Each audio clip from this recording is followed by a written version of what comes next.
Tom? No, Tom's helping me get it.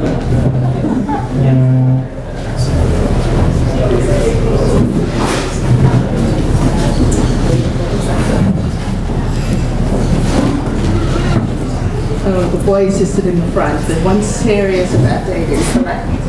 Come on, you know. Okay. Okay, hi guys. Welcome. I'm Jody. How many of you is it your first time at one of our events?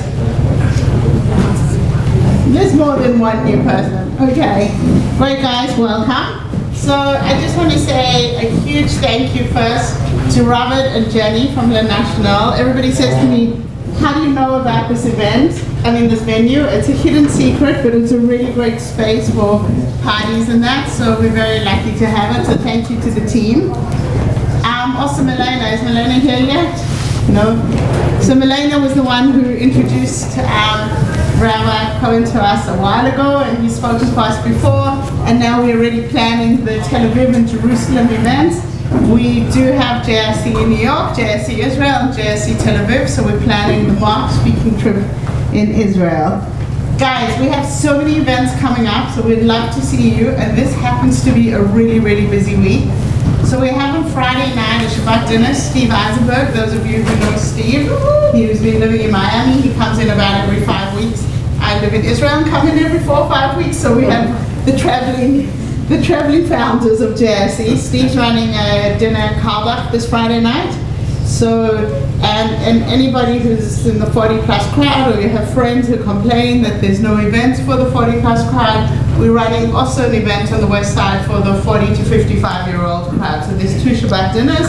Saturday night we have a couples event, so if anybody of you meet your match tonight and want to come to a couples event on Saturday night, you're welcome. And Sunday we do every month different cooking classes from around the world. And we have a French cooking class. The class looks amazing. And I always say cooking classes are actually the best dating event ever. Because you go, you do something, it's an activity, you drink wine, you schmooze, you hang out, you eat the food. It's really a great way to meet people. Monday night, Steve's big famous Torah class. And Tuesday night, we have Scott Shea, who's the president of Signature Bank. And he is our speaker for our Big Apple networking. And ladies, this is the message to you. If you want to meet guys who are like ambitious and with jobs, come to the networking group. Now, we have 3 guys to 1 girl. It's a good place to come meet guys. So, and that's a Cohen Ellison law firm in the 50s. And we have a lot more events coming up. So we hope to see you at all of those. And if you're not on the list, please make sure you sign up there so we can add you. And now I'm going to introduce you to our speaker. So thank you so much for joining us again. It's a pleasure. And Rabbi and Dr. Jack Cohen. He's an international marriage and dating expert. He lives in New York. He actually was trained as an orthopedic surgeon. Then he studied under Rabbi Avigdor Miller.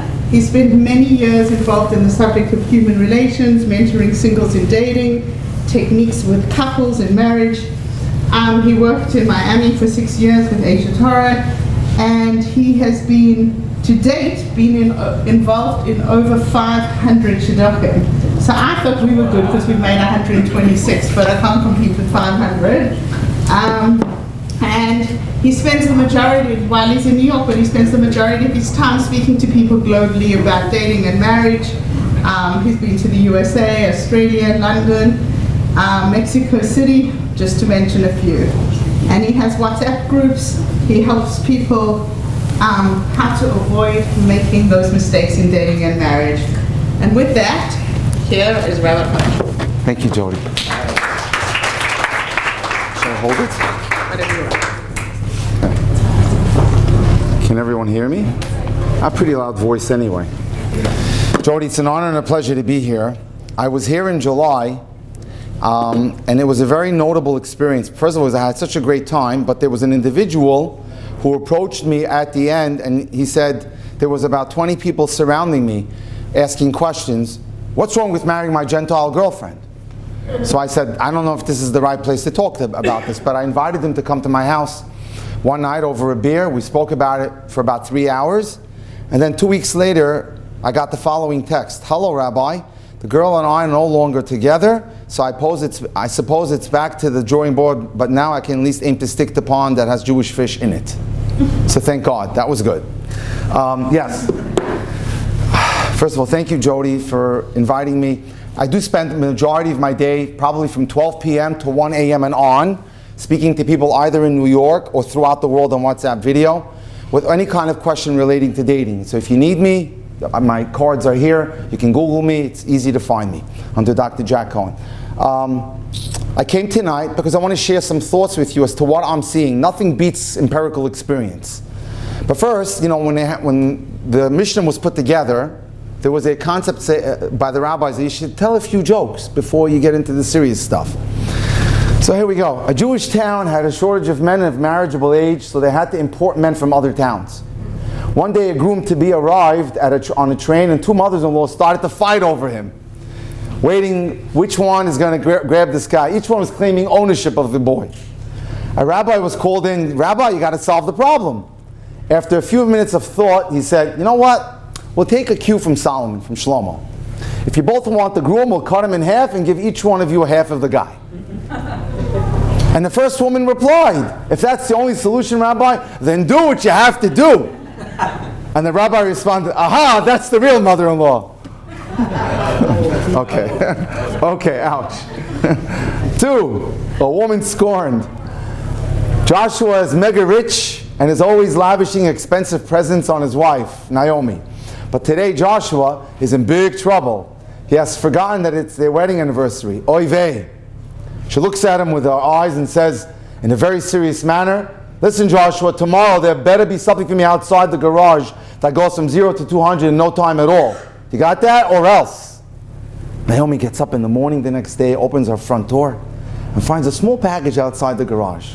She opens it and finds, of all things, a brand new scale for her bathroom. Wait, 0 to 200? Okay, let's move on. Oh, here's another one. It's good, cute. Little Moshe Rosenberg at his cousin Hadassah's wedding asks his mom, Mommy, why does the bride wear white on her wedding day? Moshe's mom replies, the bride is wearing white because she's so happy. And this is the happiest day of her life. Moshe thinks about it, he strokes his head and he says, well then why is the groom wearing black? Okay.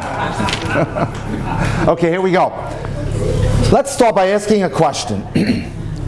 What's creating the upsurge of divorces in the Jewish world? We know that it exists in the real world, but historically, at least for the Orthodox world or for the religious world, we didn't have as many as we have today. So I'd like to just review what's going on. What's creating this pattern? Number one, I think you all can guess, is disposable society. Who fixes appliances anymore? Who fixes anything anymore? Toaster ovens, microwaves, alarm clocks are just tossed out in the garbage. Years ago, when I was growing up, there was on the side of every major thoroughfare, you could find a guy who fixed things. Service center. That doesn't exist anymore. That's all gone. Our kids lose their clothing and they know they could have it replaced. And this thinking has seeped into our attitudes towards the people in our lives. You know how it is. What's the big deal? I'll get a divorce and find another one. There are a lot of men out there. There are a lot of women out there. Look at all my friends. It is not so simple. I see divorced people day and night. It's no picnic. You wouldn't want to trade places with them. Try to get it right the first time. And so when we see relationships as disposable, whether they are friendships or marriage, that sacred bond loses its integrity. It becomes unglued. And the mindset is it doesn't pay to fix anything has seeped into our lives. So instead of working at it, we look for the exit door. 2, instant gratification. You know, I could take a picture right now, and I can send it to my friends in London or Jerusalem in 2 seconds. Remember the days when you had to take the film and wait 3 or 4 or 5 days to get the film? Who would imagine having that today? But that's the mentality we have. We want it now, achshav. If I can't get it now, it's not worth it. But that doesn't work with relationships. It takes time. They have to be incubated. There's no such thing as instant results. Love grows with time. The more we nourish the relationship, the greater we feel invested in the partnership. And that's important. Number 3, fear of missing out. Another good one today, FOMO. People are too busy counting everyone else's blessings to appreciate their own. He's got it better. This one posts her Acapulco trip, this one her Miami Beach trip, etc. So I'm always thinking someone has it better than me. But what happened to Pirkei Avot? Who is the one who's really wealthy? That's the person who's happy with their lot in life. And so one thing I tell, and I'd be happy to do this, I tell everyone that I mentor, I send them a little WhatsApp. This is my thank you card. Please do me a favor. Say it every morning. Anyone who wants it, just see me after and I'll give you my phone number. I'll send it to you. It's critical that you have a gratitude session, just 5 or 10 minutes a day, to be able to look at your life and see all the good that you have. So you stop thinking that someone else has it better than you. Make a conscious mental U-turn. Stop looking at others and work on being satisfied with all that you've been given. See the good in your life and stop thinking that everyone else has better than you. And 4, one of the other reasons, and the last reason why we see more an uptick in divorce, is we're living in a disconnected world. We've become used to communicating through texts instead of speaking. Singles have told me that dating hit roadblock when they began texting instead of talking. We don't talk anymore. So instead, we just send out blips. And that has really diminished the quality of relationships. The greatest gift we can give ourselves is to put down our devices and pay more attention to those around us. Okay. 10 ways to date the wrong person. Number 1, you pick the wrong person because you expect that person to change. Wrong. Not happening. Classic mistake. You don't marry potential. The old classic adage, what you see is what you get, is never more appropriate than in dating. You're not changing anyone. Don't go into any kind of relationship thinking, I'll get him to where I want or I get her to what I want. That's not happening. Guess what? They're thinking the same thing. So, it's not going to work. If you can't be happy with the person the way he or she is now, forget it. Don't get married to that person. As a wise psychologist wisely put it, you can actually expect people to change after they're married for the worse. So when it comes to the other person's spirituality, character, personal cleanliness, hygiene, communication skills, personal habits, make sure you can live with that person as they are in front of you now. Number 2, you date the wrong person because you focus more on chemistry than on character.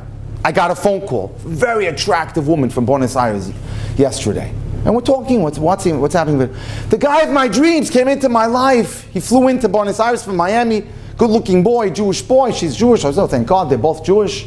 And he's living in South Beach. We had a great time. We went away to we met at my friend's wedding in Buenos Aires. We went away skiing, etc., etc. Relationship got a little intimate. Whatever, fine. So they decide that she's going to fly into Miami. She flies into Miami. For 2 weeks, he didn't touch her, didn't even talk to her.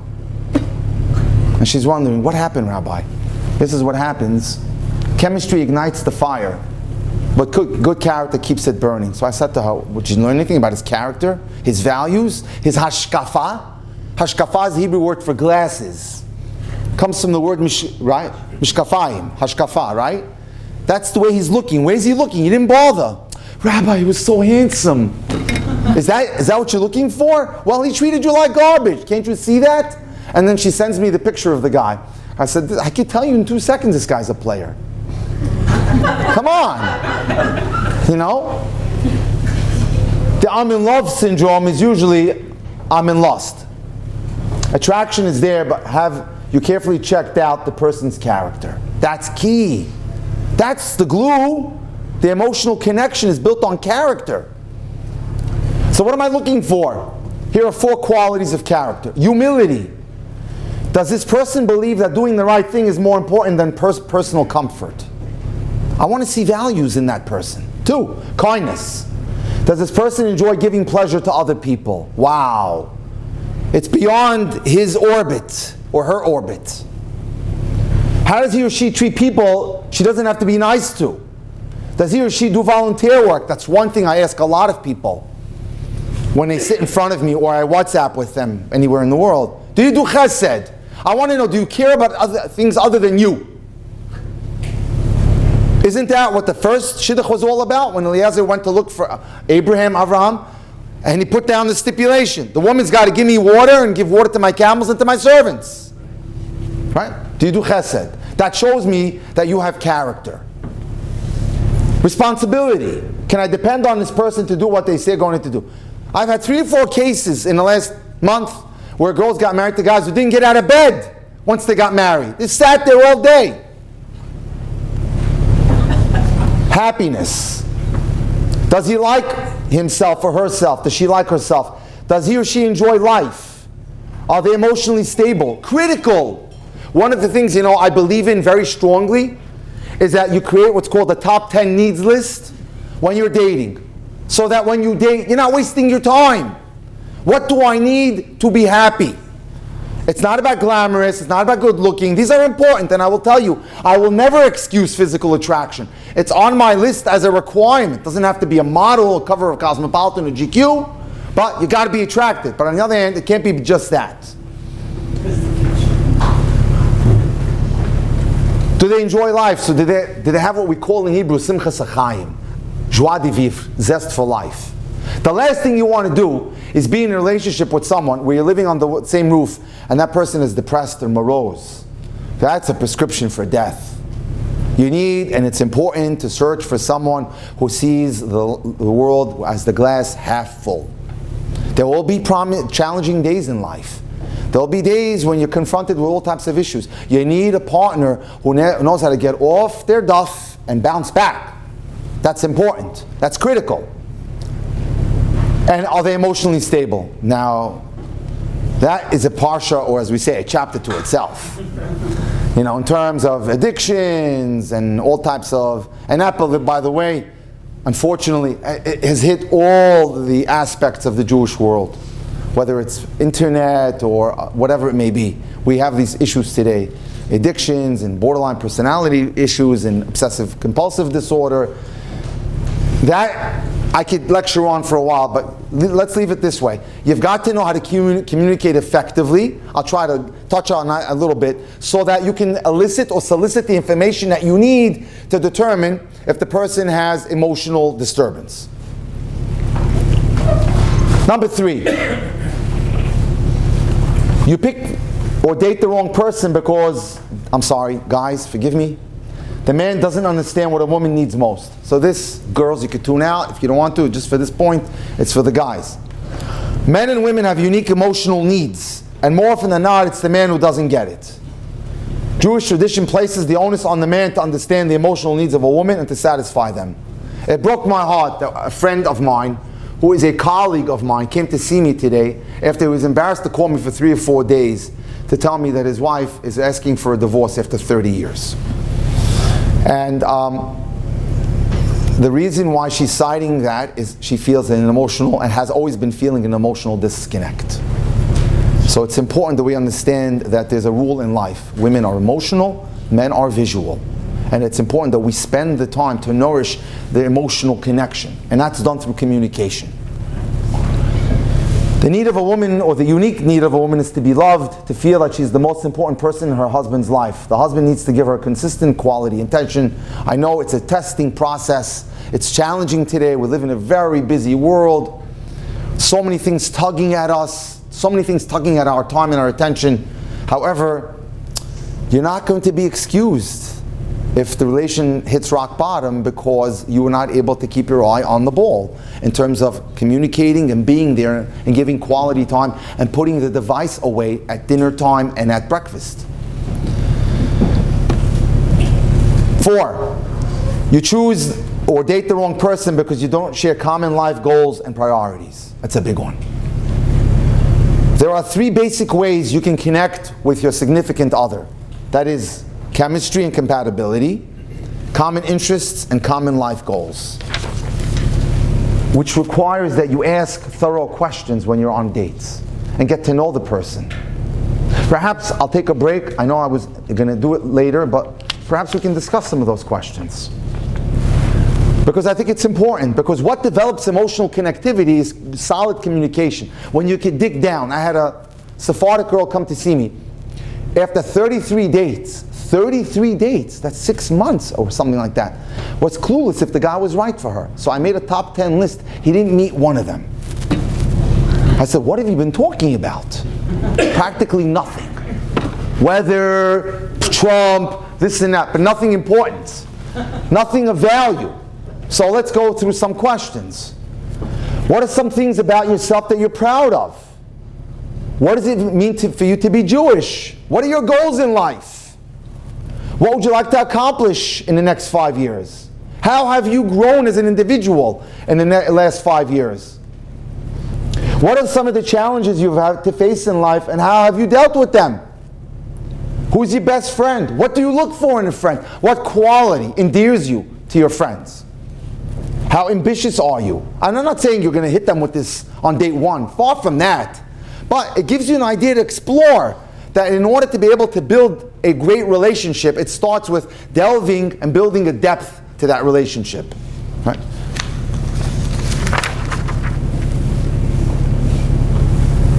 What would you like to change about yourself? And like we said, are you involved in any organizations or chesed or doing acts of kindness? What's your Shabbos table like? What would you like it to be when you're married? What does marriage mean to you? What are you looking for in a spouse? What are you bringing into the relationship yourself? So it's critical that we learn how to really explore that area.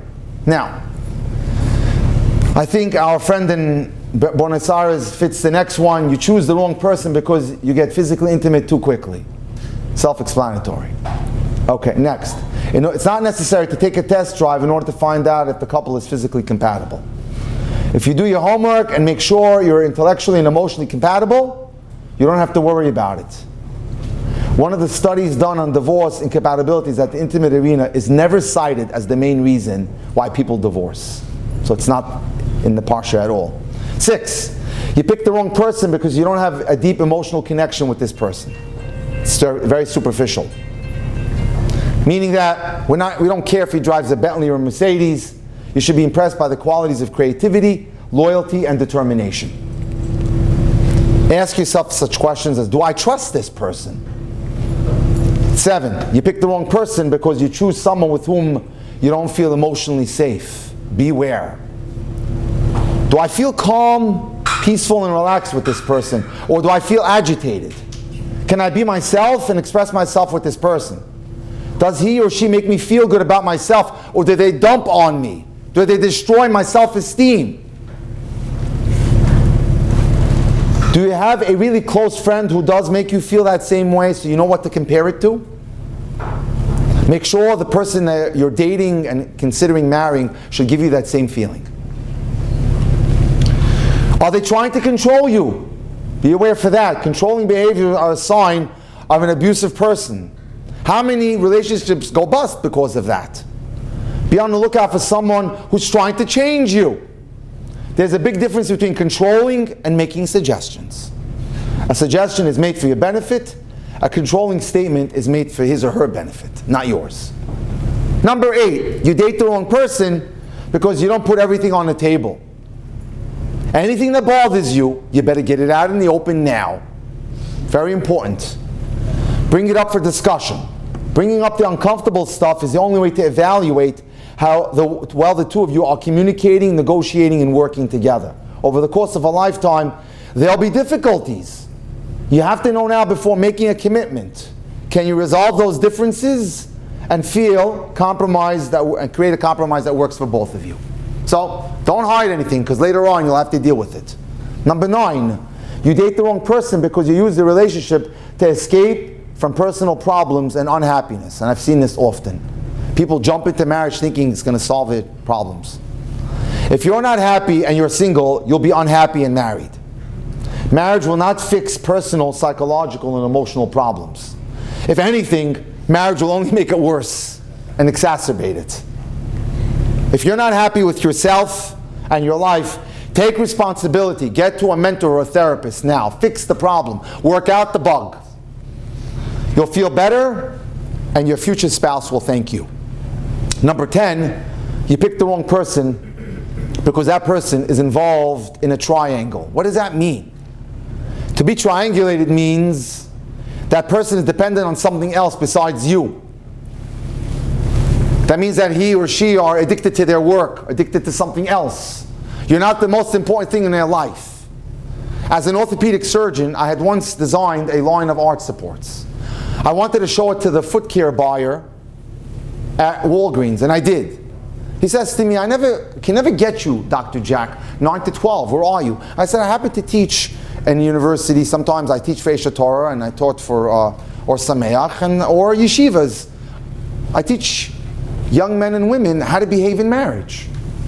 Really. He's an Irish guy with his 2 Irish secretaries, wasp as can be. Well, give us the elevator pitch. Okay. I said, Hashem, I need you now. Okay, so thank God, I told him something that he was really impressed with. I said, I'm going to teach you Rob. His name is Robert McGabe. 2 words in Hebrew. Makom Rishon. First place. If you treat your spouse, this is what I teach my students, like first place, home run. That's it. That's the key. First place. If they feel that they're first place with you, you made it.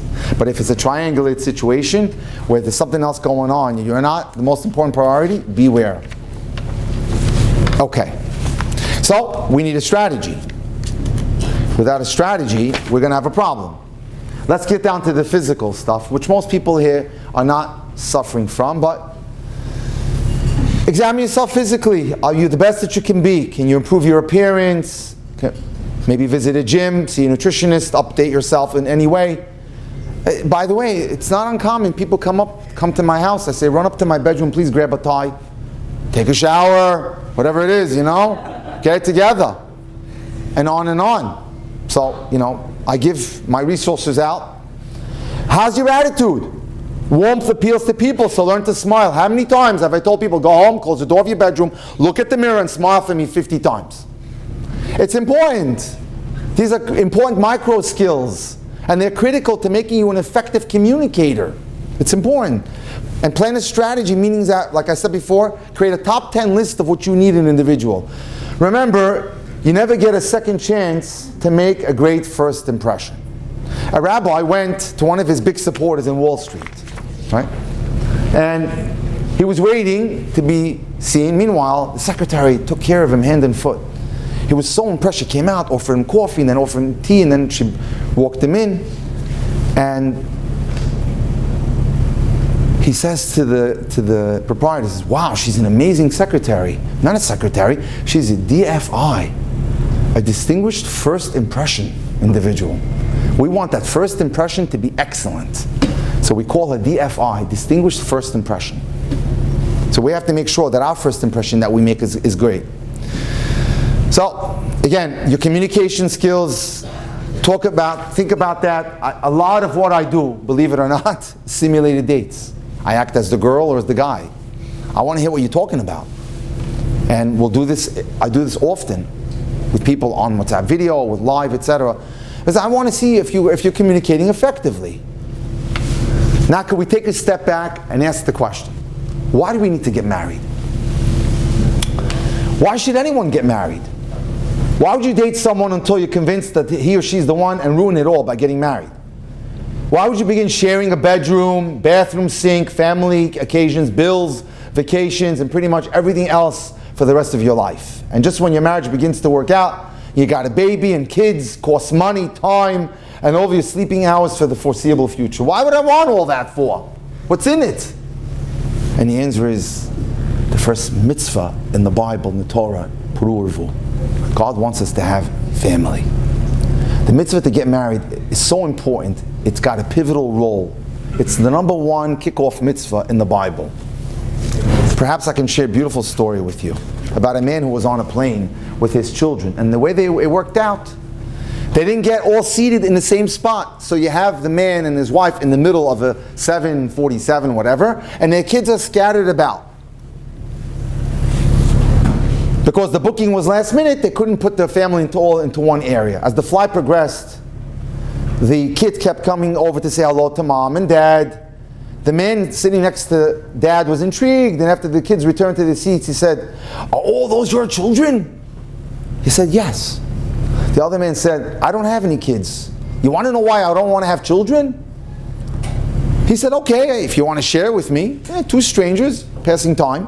The man told him the story. My wife grew up with an abusive mother and an alcoholic father. It was a difficult life, but she came through. Well then, when I married my wife, we had a conversation, a rather serious one, discussing, should we have kids or not have kids? And then we came, boom, verdict, no kids. We felt that it would be immoral to have children. The world is such a horrible place, you know, so many wars, so much suffering, starvation and cruelty. How can we bring children into the world, into such a world? So the man wasn't stupid. He thought for a few minutes and gave the following response. You know, you're right. The world can be a terrible place with wars, famines, and much suffering. And that's exactly why we want to have children, to make the world a better place. Right? It's true, the world can be cruel, but we humans are responsible to improve ourselves and the next generation. By not having children, we're avoiding the problem. By having children, we're fixing the problem. Because according to Jewish philosophy or thought, one of the most important accomplishments is to create a family and improve this world. That's what it's about. You know, the Green Movement has a wonderful slogan we can apply here. Think globally, act locally. It's true for our planet as it is true for our families. Let's just evaluate once more. Let's do a little statistical analysis. A young man and a woman marry. Now let's assume they have a small family. 2 kids, that's all. And each of the kids has a small family of 2 kids, and as do all their descendants, an averaging of 2 children. In geometric progression, the number of descendants doubles in each generation, right? The couple has 2 kids, 4 grandchildren, 8 great-grandchildren, 16 great-grandchildren, and so on. Look where I'm going with this. After 10 generations, the couple has 1,024 descendants. Thank you. Toda Rabba. After 20 generations, you've got 1,048,576 descendants. After 24 generations, a mere 600 years, this couple, which started with how many kids? 2, right? Have now produced 16,777,216 descendants. That's close to the Jewish population of the entire world today. When you decide to marry, you're making much more than a personal decision. It's a decision that affects the entire Jewish nation. Another reason why we want to get married. Marriage makes you a better you. As my rabbi, Rabbi Miller, would say, you're single, you don't answer to anybody. You can do what you want, when you want. Marriage is about humbling yourself to someone else, giving in, developing skills of getting along. You know what they say? Emunah means faith in God. How do you test someone's faith? How they behave at home. Because that's where you have to rub elbows with someone else. And that's where someone else's priorities may be more important than yours. And will you be able to lower yourself? And will you act as part of a team? So marriage is a critical, framework that God uses to turn us into great people. And how do we know that? Because what's the term for my significant other in the Torah? Ezer kenegdo, the helper that's opposing me. By opposing me, she or he opposes me, whatever it may be, we're now flexing our muscles. We're in the weight room. And only by having resistance in life can I grow great. Challenges is what makes us great.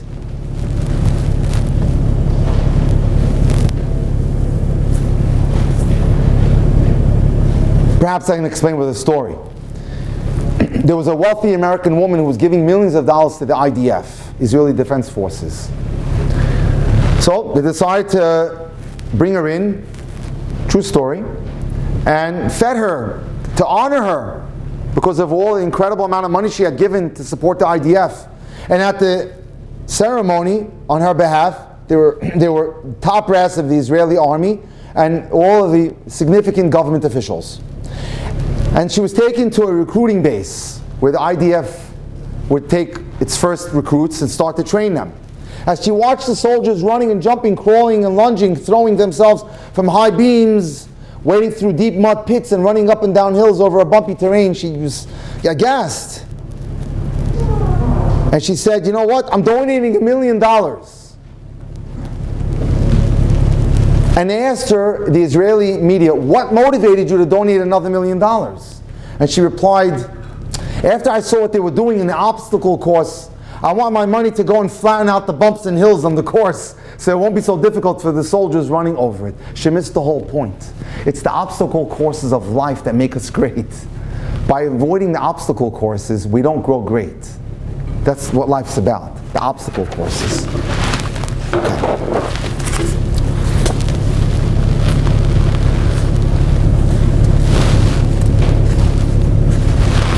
Move on.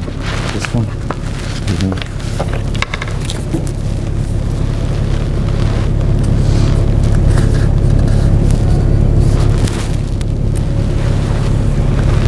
Unfortunately, some people enter marriage with a who cares attitude. If this doesn't work out, I'll get divorced, take another shot at it. But that's not how it works. It may be easy to get into marriage, but it's extremely complicated to get out of one. Divorce is not simple, it's a war between both sides. Ultimately, they're both torn to pieces, financially and emotionally. Be careful who you date and who you marry. Remember, you're choosing your partner for life. And hopefully that's for a long time.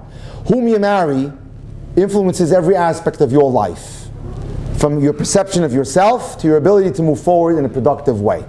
You must feel good about yourself in order to feel good with someone else, which means we've got to work on our self-esteem. Too many times people sit in front of me, down with themselves, down with the way they perceive themselves. Take stock of your talents and abilities. Your talents are those strengths that God gave you and the gifts you possess. Your abilities are the areas where you exhibit your talents. And every one of us has abilities. Some of us are ambitious, some of us are appealing, some of us are athletic, some of us are assertive. Whatever it may be, we all have abilities and we all have talents. Identify yourself as someone who possesses talents. Look at yourself as you're someone special. There's a concept in Hebrew, Bishvili ha'olam nivra. God created the world for me.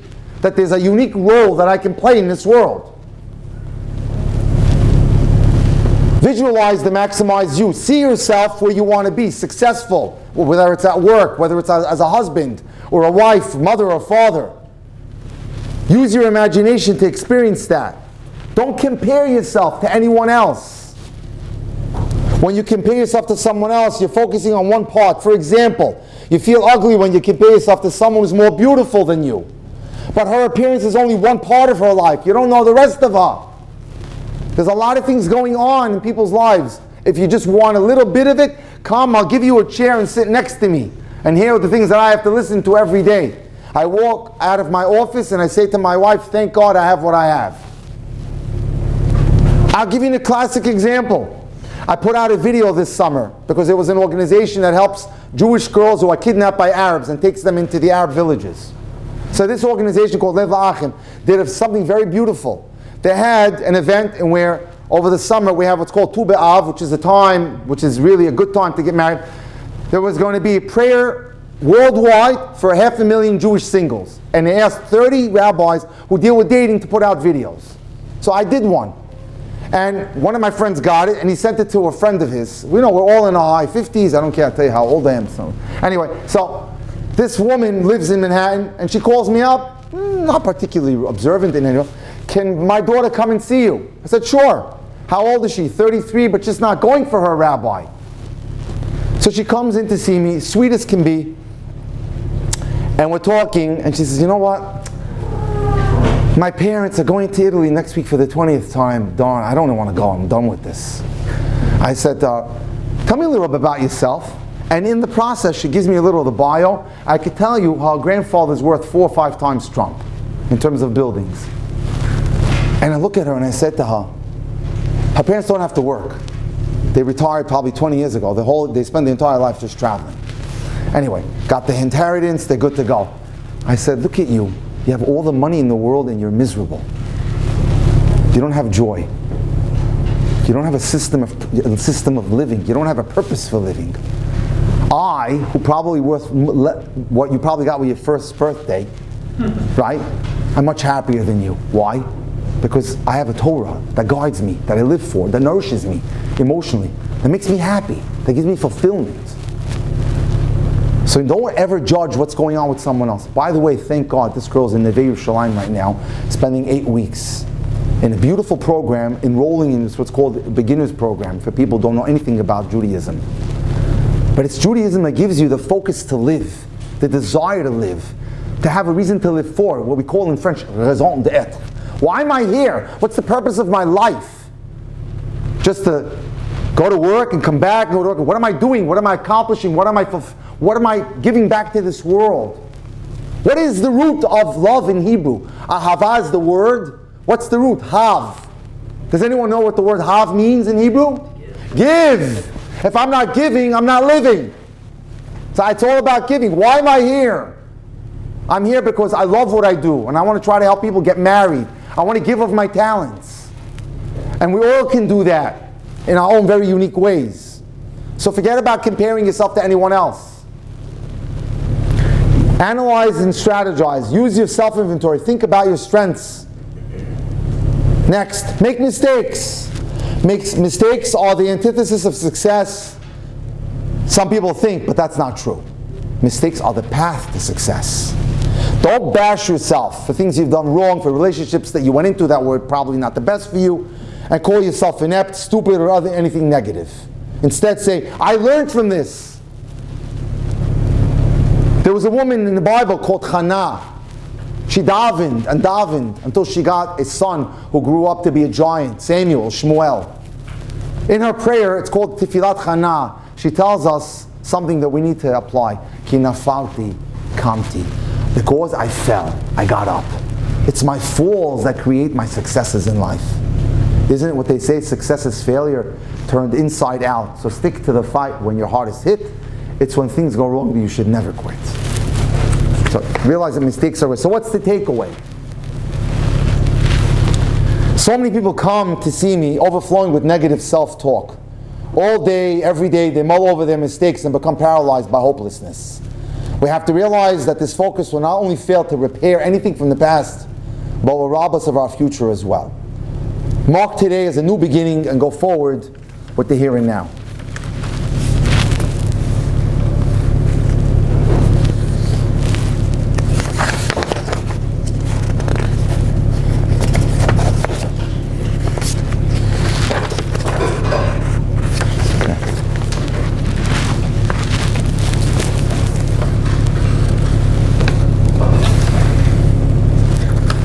One of the big issues that we see is fear of commitment.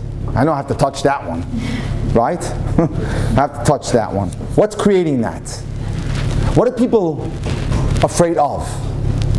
The million-dollar question that we're asked about relationships is, why can't he commit? Why can't she commit? You could probably find a million answers to this question. And some people say, still got to go to graduate school, lack of money, reluctance, whatever it may be. Busy career, overbearing in-laws, I'm not looking for that. But if you come down to it and you boil it down to one word, it's fear. People in relationships are in the grip of two principal fears. The fear of abandonment and the fear of intimacy. Fear of abandonment. We don't let people into our lives because we're afraid we'll get rejected. Fear of intimacy. What does intimacy really stand for? Into me, you see. People don't want to let others into their lives. And that's a problem. We have to work on that. It can be overcome. Unfortunately, Walt Disney made finding love much harder. Well, there's the movies that we saw of Prince Charming waiting to sweep us off our feet. It tells us that women should be submissive and wait for the perfect guy to come around. Until he does, you're in a coma.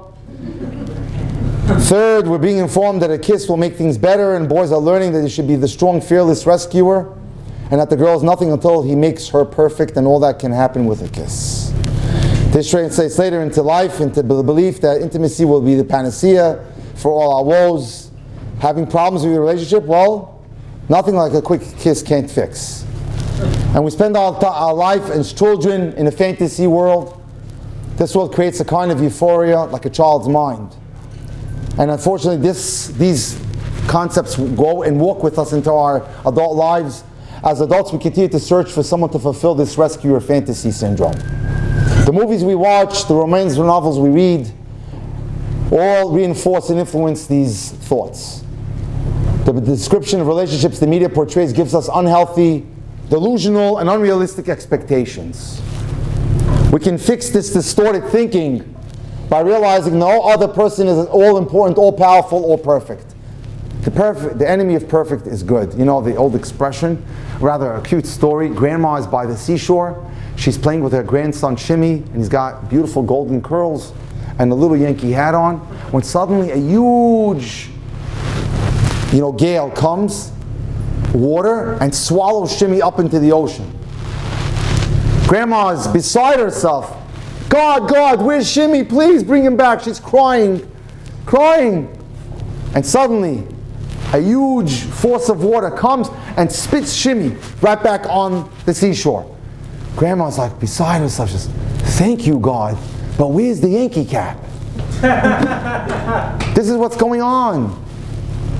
Unfortunately, we've got to have it all. Or we make dismissive decisions. No, this is the point that I hear all the time. Not my look. How do you know what your look is? I don't get it.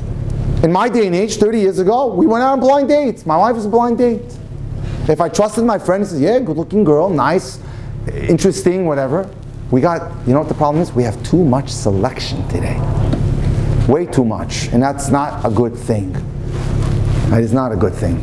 They did a study, I got to tell you, a very interesting study, in a upscale supermarket. They had in one table 30 types of jam. And another place, a couple of days later, in the same place, they had 6 types of jam. So 60% of the people tried the one that had the 24, and only 30% tried the one that had 6. But when it came time to buy, 70% bought at the table that had 6, and only 5% bought at the one that had 24. So you see what goes on when there's too much selection. Be careful. You're always thinking, I can always get someone better. I touched on this a little bit, but I think it's important to talk again. Emotional intimacy only happens when we deepen the connection in terms of our conversation. That's important. And it's important to have good micro skills. And that is sitting on a date with an open posture. This is conflict. So don't do that. Arms uncrossed. Turn your body towards your partner. Make steady eye contact. Ask open-ended questions that encourage discussion, like why, how. Obviously, turn your cell phone off and give the person that you're with the gift of distraction-free time. Experts say that anywhere from 60 to 90% of our communication takes place non-verbally. Non-verbally. You owe it to that individual to be fair.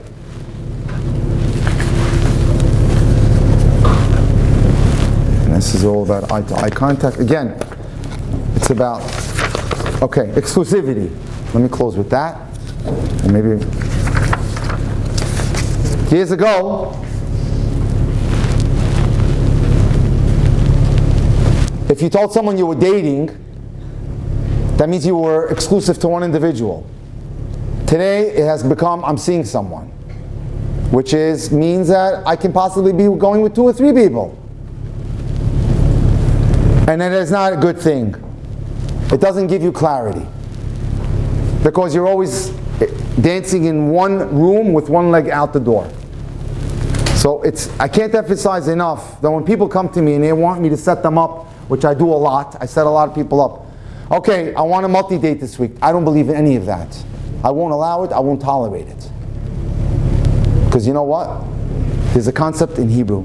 Tafasta meruba lo tafasta, tafasta me'ut tafasta. This is from the Talmud. You go for too much, you walk away with an empty hand. You go for something small, you come away with something. You want too much, and you want this, and you want that, and you can't ever be satisfied, you'll end up single and remaining single. So it's important that you limit yourself to one person at a time. Multiple dating, I said, is a no-no. Double dating is a waste of time. It's two people schmoozing with two people. It doesn't accomplish anything. It doesn't allow you to really get to know the individual. Let me close with some key points. Shh, keep it private. Don't talk about your dating life to too many people other than maybe your parent or one friend, your dating mentor, that's it. Because once the cat's out of the bag, everyone's a part of your life. Not to mention, you don't need the ayin hara. So keep it private. Don't tell anybody. You have your one key person that you look to for advice, a mentor, a rabbi, a rebbitzin, dear friend, smart individual, whatever it may be. Own your timing, which is 5 to 6 days between dates, but don't spread it out more than that. Spice it up. When you go out on dates, change the venue all the time. It's not always out to dinner. Get to see the individual from different vantage points. Whether it's a paint night, or it's we'll play board games that night, or we'll have a walk under the Brooklyn Bridge, whatever it is. Each time you change the venue, you get to see the person from a different perspective. And they open up and they show you parts of them that you never may have seen. And again, last but not least, let go of the ingratitude. The secret to happiness is appreciation. The minute we focus on all that we have, as opposed to what we're lacking, the world is a much brighter place. Thank you so much for granting me the time. It was an honor and a pleasure to be here. Anybody who wants to speak to me, you can speak to me after or take a card. I'd be happy and delighted to help you. May I have the privilege to dance at all your weddings very soon. Amen, amen. So guys, my goal is to graduate you all from dating classes to parenting classes. Soon. Are you opening it for questions or? Yeah, by all means. If anybody has a cue, shoot away. Or you can see me after if you're. Go ahead. How would you handle overbearing parents in a relationship and creating boundaries and things like that? I have a case like that right now of a couple got married, and her parents, the kid's maybe 2 months old, and they'll come over for Shabbat. They grab the kid, they wake them up, they have to be with them, and they call up almost every day, and they had their first anniversary because they were upset with the son-in-law. They cut him out of the WhatsApp chat. Okay, first and foremost, it's very important that you put the word out to the parents that me and Sheila or me and Joey are a team. You're not going to break us up. You have to be loyal to each other, and you have to support each other. And you don't allow the in-laws or the parents to ever speak negatively of your spouse. Let them know you have it under control. Obviously, derech eretz kadma Torah. We are very big believers of derech eretz, of giving respect to our elders. But you have to also, put the line down and say that it's a case-by-case thing. And I probably would want to speak to you on a more private matter to find out exactly what's going on. But most importantly, loyalty to the dating partner or to the spouse is critical. That you never tolerate anything said against your spouse. You open your lecture with 10 attributes or 10 qualities, so that could you just go through them, not in detail, of course, but just so I wanted to write them down and didn't have enough time to. Okay, no, you missed I'm sorry, there was a misunderstanding. You need to create a top 10 list of what you need. I do that for people. You understand? Maybe you'll sit with me and whatever, and I can. Like there's 400 or 500 qualities out there. You need to sit down with yourself or have a third party sit with you and quiz you, and then either you figure it out. Usually I do that for people, where I help them draft the top 10 list. Wait, that's not what I was asking. Go ahead. So that was, you started? Oh, I'm sorry. You mean as to the things that why we date the wrong people? I'll give it to you right now. Give me a second. My apologies. There's a video on there. You said you also have videos of people just being themselves. Yes. Okay, there is my website called drjackdating.com, which has videos on there. Or you can go to TorahAnytime.com. You can search Dr. Jack Cohen. There's over 330 lectures on dating. Okay. Number one. Oh, hold it. I have to give this to you. Give me a second.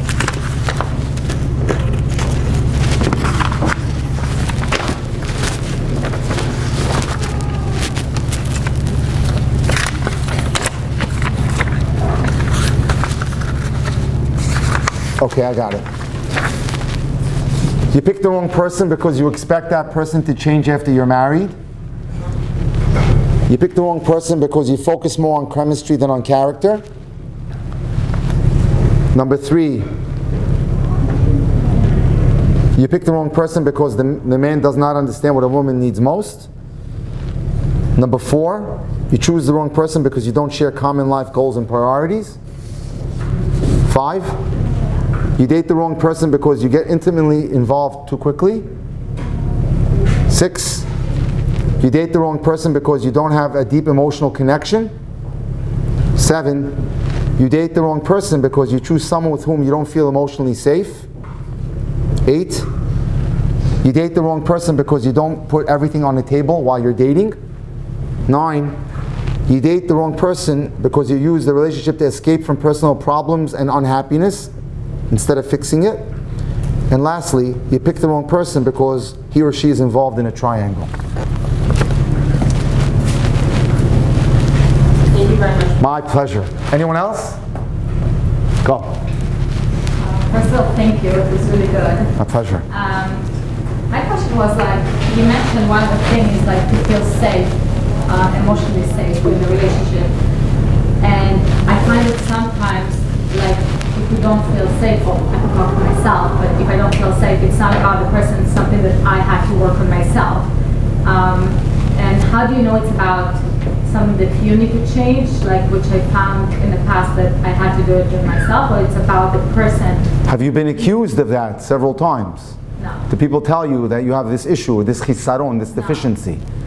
Then more than likely it's not you. If people are constantly saying, you know what, you're emotionally needy, get over it. And you're getting that kind of accusation, you're emotionally needy. Okay. But if it's never been, you understand? If no one has ever accused you of it, then it's probably not you. Okay? Okay, anybody wants a card, my cards, feel free to take one. And thank you. Go ahead, you have a question? Yeah.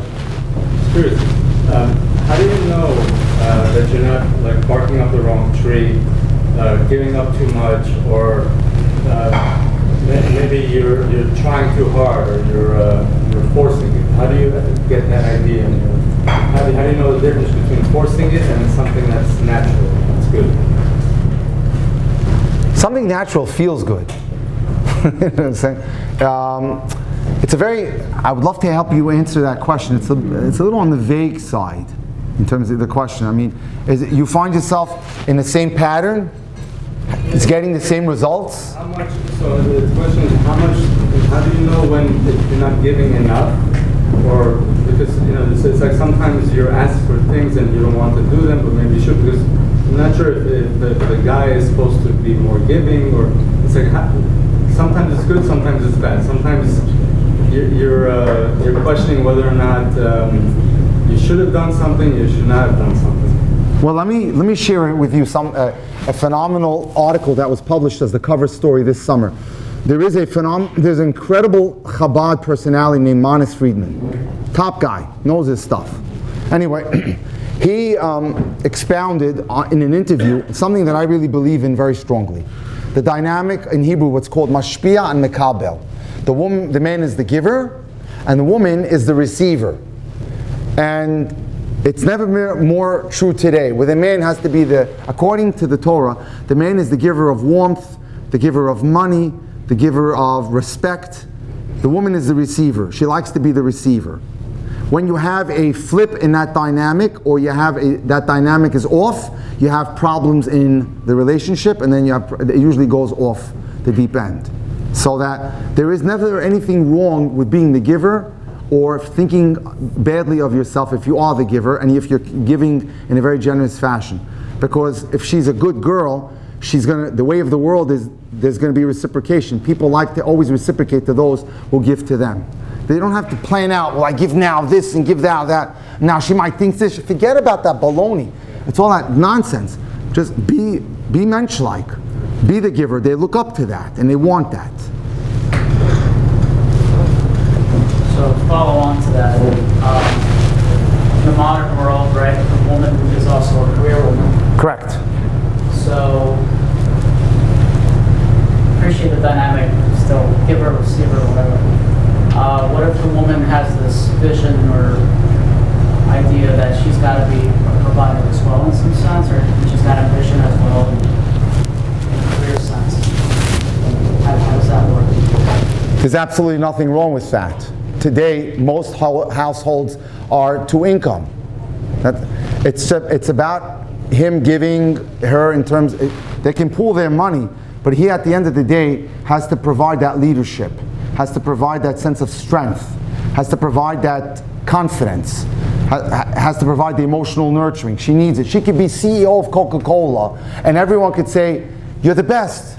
You're the best thing to Swiss cheese. But if the husband doesn't compliment her, she feels like 2 cents.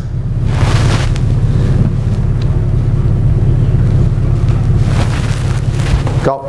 This is a bit of a vague question. Hope I won't give you a vague answer. Okay. I took note of your point of dating exclusively, and I agree it's rather important. I'm wondering if you have any suggestions with that in regards to everyone dating on these dating apps. What about it? I feel like it's rather distracting and overwhelming, and both men and women have a very large choice of people, and they're all, a lot of them are dating multiple people at once. I think I stated my position on that. I'm not in favor of that. I hear about the dating apps. I understand they probably have a purpose. I'm not a big fan of them, personally. I don't think they do much. They're there because they're just a byproduct of technology today that we can't avoid that. It's not going away. They have a role, but they're dangerous. You don't know who you're dealing with. They can be anyone they want to be. They can fake you out. And yes and yes to all your problems. It's an issue. Multiple dating is going on these apps. All types of things are going on in these apps. But unfortunately, if people are, listen, if a person belongs to a community or wherever that may be, whether it's New York or New Jersey, and I'm just going to give you my take. You might find it biased, but I'm just curious. I'll tell you my take. You belong to you belong to a Jewish community. You go to synagogue. You're involved in the community. You're then going to know people.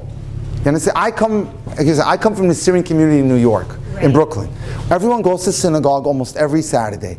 Everyone goes to the local community center. People participate in the local theater productions, etc., etc. That's how I like to see relationships built that way, organically, where at least I know something about you. You understand? But these apps are filling the need of the void of people's lives when they don't know people and they're living on the 50th floor of a building.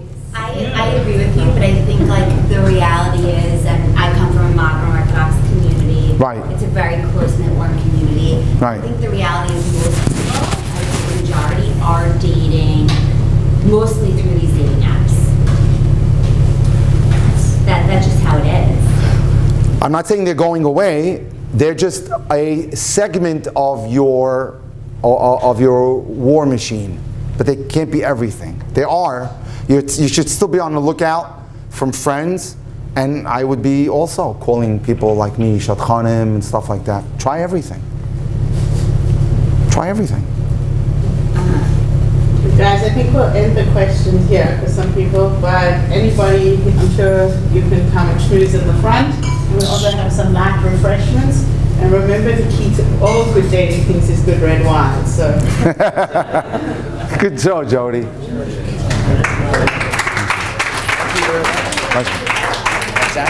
It's good? Nice job. Thank you. I tell my clients that all the time too. What? Turn off the phone, ask questions. Let me just close. I'm going to Israel in March, speaking in Israel and London.